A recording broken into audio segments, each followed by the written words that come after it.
बंधु माने आजिर एही कार्यक्रम को आपण मानकु स्वागत। आजिर एही कार्यक्रमटी मेष राशि व्यक्ति विशेष मानक पई बहुत गुरुत्वपूर्ण अटे, बहुत ही खास अटे। कारण एप्रिल 27, 28 एवं 29 जहा करी सोमवार, मंगलवार एवं बुधवार एही तीनोटी आगामी दिन को आपण मने रखंतु।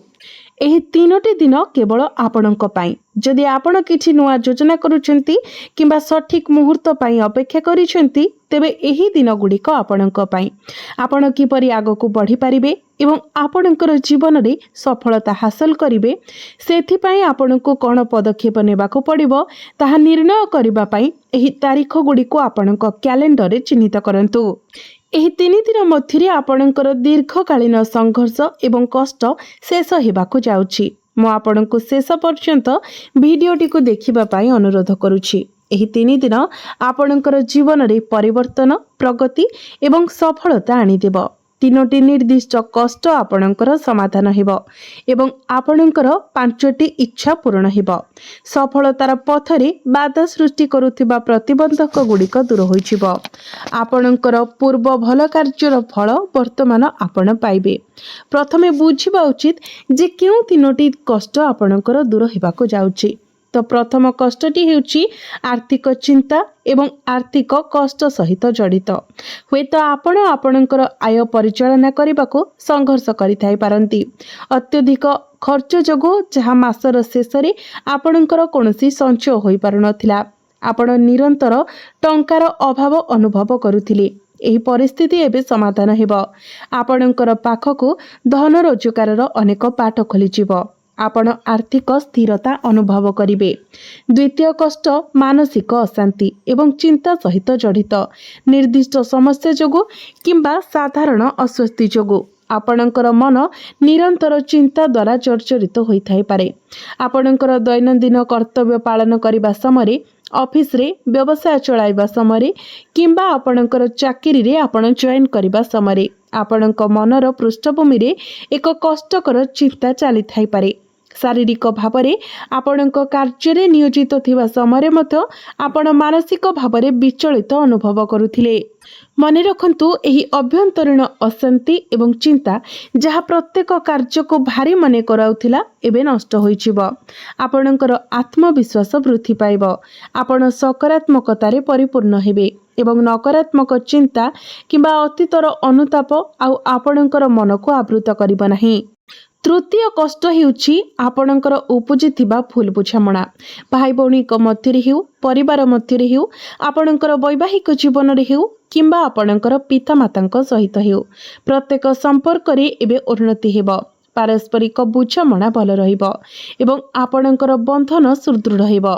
आपण आपणकर परिवार मध्यरे स्नेह एवं घनिष्ठतार एक नूतन भावना अनुभव करिवे। एही 3 दिन रे आपण निसंदेह रे आपणकर संपर्क रे एही वृद्धि देखिबे। एबे आसंतु आमे जानिबा जे प्रत्येक निर्दिष्ट तारीख रे आपणक पई केउ लाभ अपेक्षा करिछि एवं आपणकर लाभ को सर्वाधिक करिबा पई आपण कोन करिबा उचित। प्रथमे 27 तारीख को मने रखंतु, विशेष करी सोमवार। एही दिनटी को दृढ़ भावरे मने रखंतु। एही दिन रे आपण जहा भी योजना प्रस्तुत करंती, विशेष करी भविष्यत पई लक्ष्य रखिथिबा किंबा गुरुत्वपूर्ण परिवर्तन सहित जड़ित ताहा सफल हेबा पई जाउछि। भविष्यत लक्ष्य उपरे आपणकर योजना को ध्यान दियंतु। एही सोमवार एप्रिल 27 तारीख को आपणकर कैलेंडर रे चिन्हित करंतु। एही 27 तारीख दिन आपण जे कोनोसी चेष्टा करिवे, संपत्ति किनिबा हेउ, घर किनिबा हेउ, किछि नूतन कार्य आरंभ करिबा किंबा कोनोसी धार्मिक स्थान को यात्रा करिबा, आपण निश्चित भावरे सेथिरे सफलता पाइबे।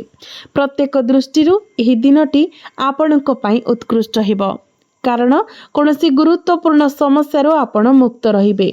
आपण निज घर को कोनोसी नूतन जिनिस आनी पारंती। यह अत्यंत शुभ, कारण एही दिनटी भौतिक अर्जन एवं धन संग्रह को प्रोत्साहित करे। यह आपणक परिवार पई महान आर्थिक लाभ एवं सामग्रिक समृद्धिर दिन। आपण दिन सारा नूतन सुजोगर सम्मुखीन हेबे एवं विभिन्न छोट सफलता अनुभव करिवे। यह व्यतीत आपणकर संपर्क विशेष करी परिवार सदस्यଙ୍କ सहित सुसंगत एवं आनंददायक हेब। जेकोसी दीर्घकालीन आंतरिक समस्या किंबा भूल बुझामणा समाधान हेब जहाँ आपण को खुशी एवं संतुष्ट करिब। एही तारीख को मने रखंतु। जदि आपण एक बड़ जीवन परिवर्तन योजना करूछंती, जेपरि कि एक नूतन व्यवसाय आरंभ करिबा किंबा आपणक जीवनर गतिपथ परिवर्तन करिबा, तेबे एही सोमवार को बाछंतु। सकाळे प्रथमे दिव्य आशीर्वाद आपण प्रभुंक ठारू आनी दिन आरंभ करंतु। यह आपणक पई एक अत्यंत सफल एवं फलप्रद दिन सुनिश्चित करिब। एही निर्दिष्ट दिन रे आपण कार्यकारी करुथिबा जेकोसी परिवर्तनरु आपण निसंदेहरे सकारात्मक फलाफल देखिबे। वर्तमान 28 तारीख विषय जहाँ मंगलवार रे पड़ुछि, विशेष ध्यान दियंतु। एही दिन धनर एक गुरुत्वपूर्ण प्रवाह प्रतिश्रुति दिए। आपण अप्रत्याशित भावरे टंका पाई पारंती किबा जदि आपण आर्थिक लक्ष्य हासिल करूछंती, जेपरि कि ऋण पाई आवेदन करिबा किंबा आर्थिक कारोबार करिबा, तेबे आपण परिस्थिति को अत्यंत अनुकूल पाइबे। आर्थिक लाभर संभावना रहुछि। टंका संबंधी जेकोसी चिंता किंबा समस्यार समाधान हेब एवं आपण पूर्वरु आपणक उपरे थिबा टंका फेरस्त पाइबे। आपण सफलतार सह कारोबार समाप्त करिबार संभावना अछि, जहा फल रे आपणक भीतरे नूतन आशा एवं आकांक्षा जागृत हेबा सहित आपण खुशी एवं आशावादी अनुभव करिबे।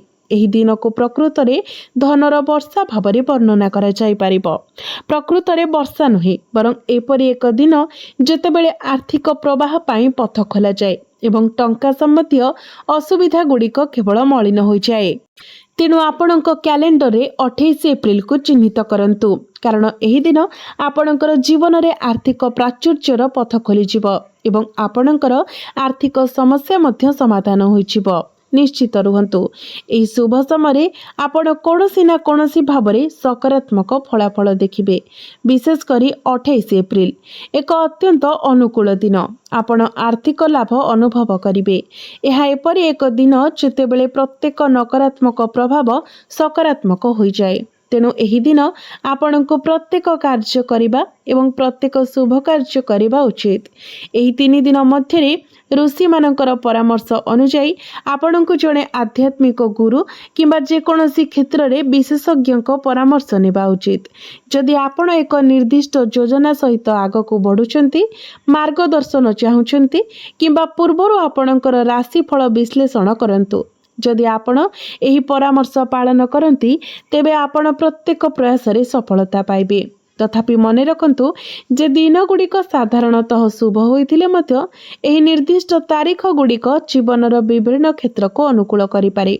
एही दिन आपणको हनुमान मंदिर जिबाकु पड़िबो एवं प्रभु हनुमानकर पादरु सिंदूर आपणकर कपाळ रे लगाइबाकु पड़िबो। एप्रिल 29 तारीख जहाँ बुधवार दिन पड़ुछि, सकाळु स्नान करि सारिबा परे भगवान गणेश को आपण प्रार्थना करंतु। भगवान गणेश को 7टी दुब घास अर्पण करंतु, कारण एही दिन आपण को मिलुथुबा मार्गदर्शन आपणकर जीवन को परिवर्तन करिबार शक्ति रखे। एक छोट परामर्श जदि एहाको आपण कार्यकारी करूछंती, पालन करूछंती, तेबे गभीर फलाफल आपण को प्राप्ति हेबो।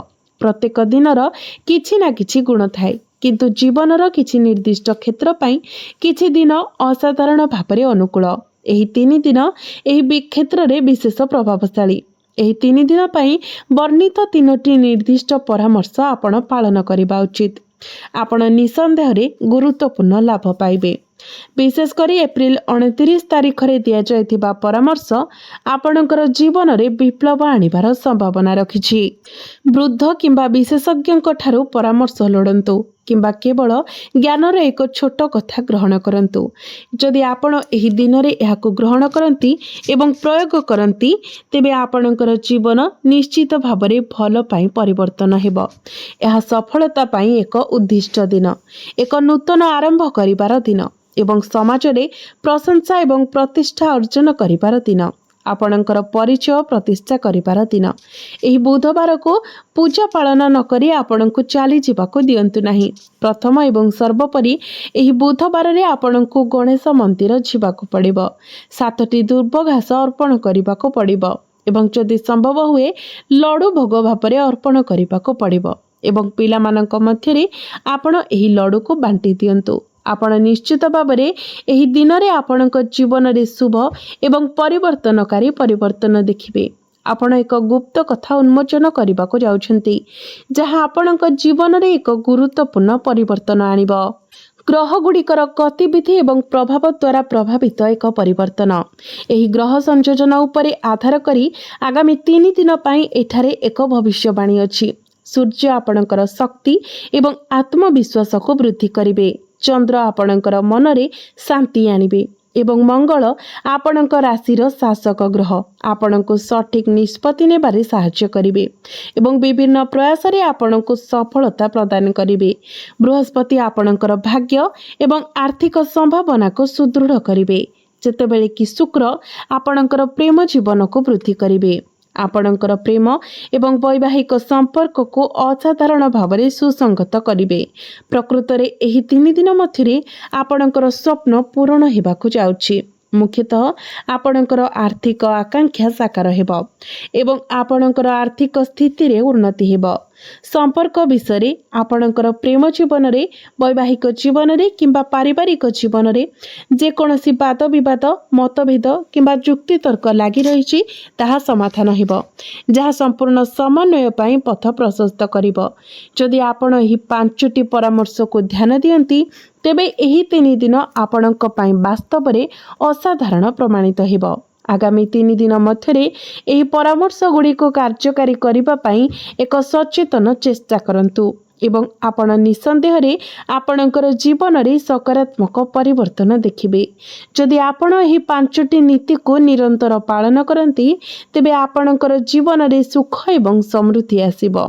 जे कोनोसी परिस्थिति रे जीवनर प्रत्येक क्षेत्र रे सत्य को बजाय रखंतु एवं धैर्य बजाय रखंतु। धीरे धीरे सब किछि ठीक होइजिबो। अनावश्यक खर्च को आपण नियंत्रण करंतु। सतर्कता हेउछि आपणकर सर्वोत्तम सुरक्षा। आपणकर संपर्क को मूल्य दियंतु एवं समस्त को प्रेम एवं स्नेहर सहित व्यवहार करंतु। केबे भी कठिन परिश्रम को भय करंतु नाही कारण परिश्रम हेउछि सफलतार चाबिकाठी। शेषरे सर्वदा विश्वास एवं सकारात्मक मानसिकता बजाय रखंतु। आपणकर भाग्य निश्चित भावरे आपणक पई अनुकूल हेबो। तेबे बंधु माने आपण एपर्यंत जो कष्ट सही आसीचंती ताहा सफलता एवं शुभ फलाफल को बाट देखाइबाकु जाउछि। समय बदलुछि एवं आपणकर भाग्य मध्य परिवर्तन हेउछि। एप्रिल 27, 28 एवं 29 तारिख पर्यंत एही विस्तारित समय आपणकर जीवन रे एक सुवर्ण युग मे आरंभ हेबा पूर्वरु मास शेष रे हेबाकु जाउछि। एक महान प्रतिश्रुतिर समय एहा सहित अनेक सकारात्मक परिवर्तन आनी थाए। तो बंधु माने आपणकर जीवन मंगलमय हेउ एहा ही ईश्वरଙ୍କ निकटरे मोर प्रार्थना। धन्यवाद।